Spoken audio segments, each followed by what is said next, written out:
क'क्राझार दख'रा दुलाराय बर' फरायसा आफादनि दिनै थान्दै जख'न्थाइ बे थान्दै जख'न्थायाव ओनसोलनि रायजो राजा आरो गामियारि रायजोफोरखौ लानानै क'क्राझार दख'रा दुलाराय बर' फरायसा आफादा गाजा गोमजायै खुंफुंदों आरो बे गाजा गोमजायै खुंफुंनाय हाबाफारियाव आंखौ गाहाय आलासि महरै लिंहरनानै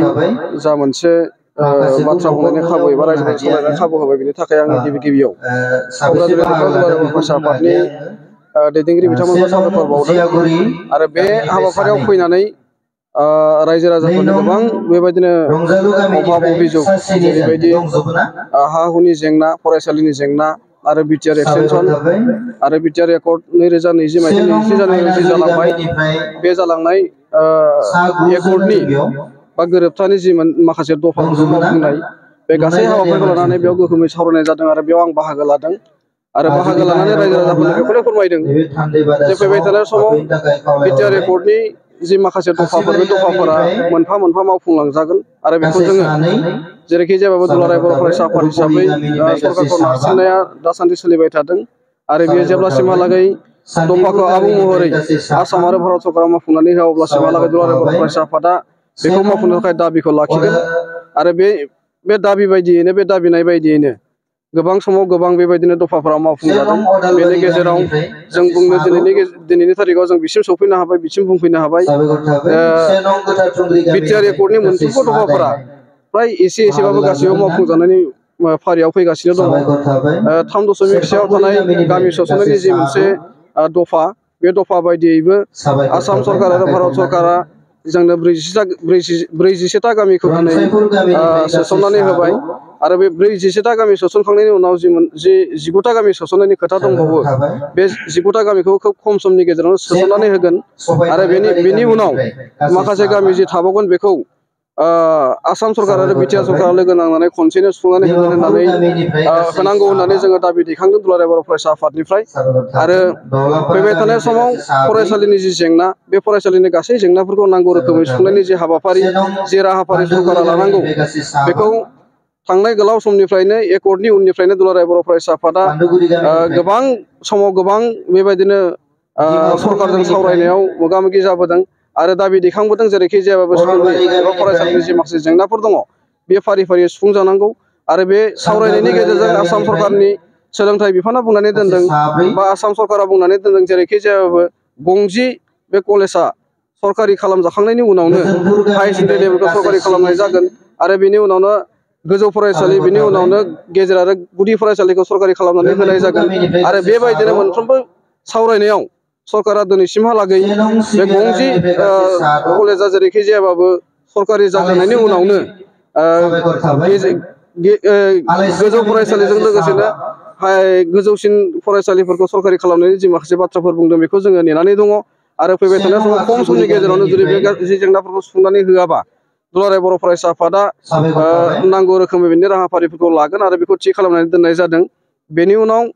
हा हु होनायनि जि माखासे बाथ्रा बिटिआर एकर्डनि 5.2 आव थानाय बायदिनो हा हुनि जेंना सुस्रांनायनि जि माखासे बाथ्रा बेयाव दङ बे बाथ्रा बायदिनो आसाम सरकारा थांनाय समफोरनिफ्राय सनितपुर जिल्लानि गुबुन गुबुन जायगाफोरावबो हा होनायनि जि खामानि बेखौ खालामबोबाय थादों दिनैसिमहालागै मोननै फेज हाखौ होबाय आरो फैबाय थानाय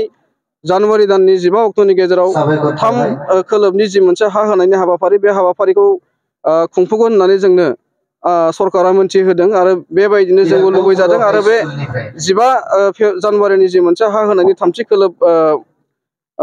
हा होनायनि हाबाफारि बे हाबाफारियाव खमैबो 2000 दाबिदारफोरनो हा होनायनि खोथा सरकारा बुंनानै दोनदों खिन्थु जों दुलाराय बर' फरायसा आफाद हिसाबै बुंदों जे मालाबाबो बे 2000 जों जोबनो नाङा बे 2000 जोबथा जानो नाङा आरो बेखौनो जोङो बोरै बांहोनानै 5-6 रोजासिमहालागै जानुवारि दाननि 15 अक्ट'आव हा होनायनि जि मोनसे हाबाफारि लागोन सरकारा सरकारि भाबै बेयाव जेरैखि जाया बिनि क्वान्टिटिया बांनांगौ बेखौ जोङो दाबि दैखांनानै दोनदों आरो फैबाय थानाय समाव जायखिजाया खामानिफोरखौ मावनायनि जि मोनसे हाबाफारि सरकारा लानांगौ बेखौ जुदि गोख्रोङै लायाबा जों बेनि सायाव सावरायनायखौ गोख्रों महराव लांगोन आरो दुलाराय बर' फरायसा आफाद हिसाबै जेब्लासिमहालागै सरकारा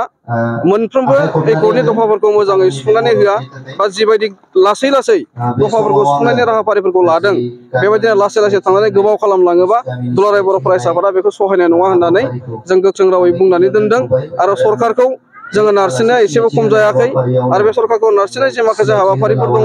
बाहाय दुलाराय बर' फरायसा आफादजों लोगोसेनो गुबुन गुबुन माहारियारि आफादफोरा दङ आरो लोगोसेनो बर' रायजो राजा आफादा दङ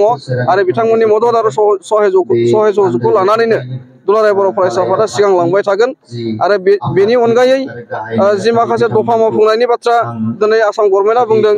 एनडिएफबि समयसा फोजोबनाय एनडिएफबि केडारफोरनो साखरि बाखरि होनाय आरो बिथांमोननो एक्स ग्रेसिया होनायनिफ्राय बिथांमोननि जिउ राहानि थाखाय अनसुंथाइ होनायनिफ्राय गासै हाबाफारिफोरखौ सरकारा थि समावनो मावफुंनांगौ होननानै दुलाराय बर' फरायसा आफादा थांनाय रायलायनायफोराव मोजाङैनो दाबि दैखांदों आरो सरकारा बे गासै जेंनाफोरखौ खम समनि गेजेराव थि समावनो फोजोबगोन होननानै दुलाराय बर' फरायसा आफादनि सिगाङाव खोथा होनानै दोनदों। नंगौ दुलाराय बर' फरायसा आफादजों आसाम सरकार भारत सरकार आरो एनडिएफबि आरो इउपिपिअ होननाय जि मोनसे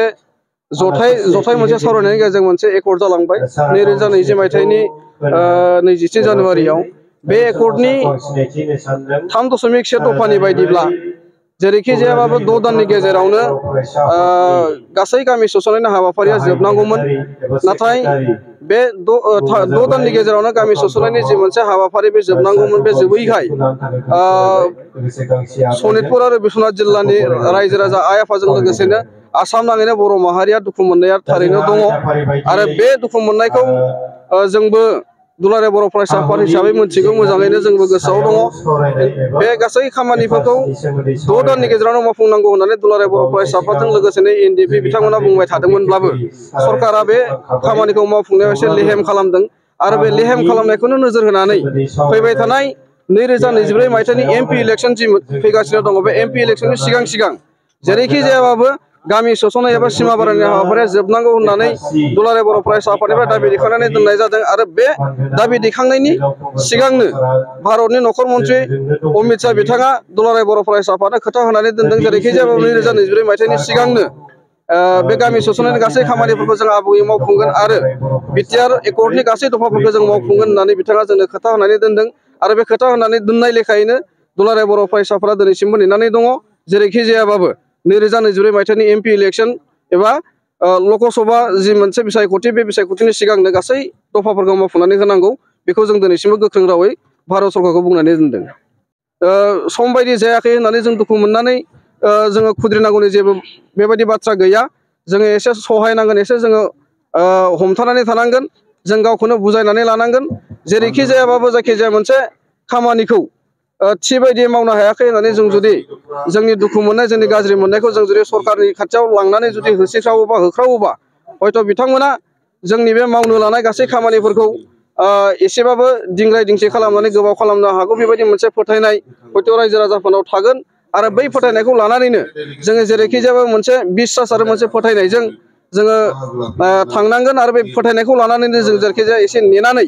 जेरैखि जाया बे मोनसे खाबुखौ जोङो मोनफुंनांगौ आरो बे खाबुखौ जोङो लाथारनांगौ बेखौ जोङो दुलाराय बर' फरायसा आफाद हिसाबै अरायबो बुंदों आरो अरायबो खावलायगोन खिन्थु बे मोनसे हाबाफारिया जायाब्ला दुलाराय बर' फरायसा आफादाबो सम बायदियै जुदि थिखानाय सम बायदियै सरकारा बे मोनसे दफाखौ मावफुंनानै होनाय एबा गामि सोसननाय गासै खामानिखौ फोजोबस्रांनानै होनायनि खोथा जुदि जोंनो होआबा जोङो दुलाराय बर' फरायसा आफाद हिसाबै रायजो राजाफोरखौ लानानै जोङो राजा लामायाव ओंखारफिनगोन जोङो जेरैखि जायाबाबो बेखौ लानानै जोङो दिल्लीयाव धरना होनाय राजा लामायाव ओंखारनाय रेल होबथानाय गासै हाबाफारिफोरखौ जोङो रायजोखौ लानानै खालामगोन बेहाय जोङो खुनु थाद'नाय गैया जेब्लासिमहालागै बिटिआर एकर्डनि दफा बायदियै सनितपुर आरो बिश्वनाथनि गासै गामिफोरानो बिटिआरआव सोसनजाया अब्लासिमहालागै दुलाराय बर' फरायसा आफादा जिरायनानै थानाय नङा जेरैखि जायाबाबो बे गासै खामानिखौ मावफुंनो थाखाय दुलाराय बर' फरायसाफोरा साग्रिद जानानै दङ आरो अराय सम साग्रिद जानानै थागोन।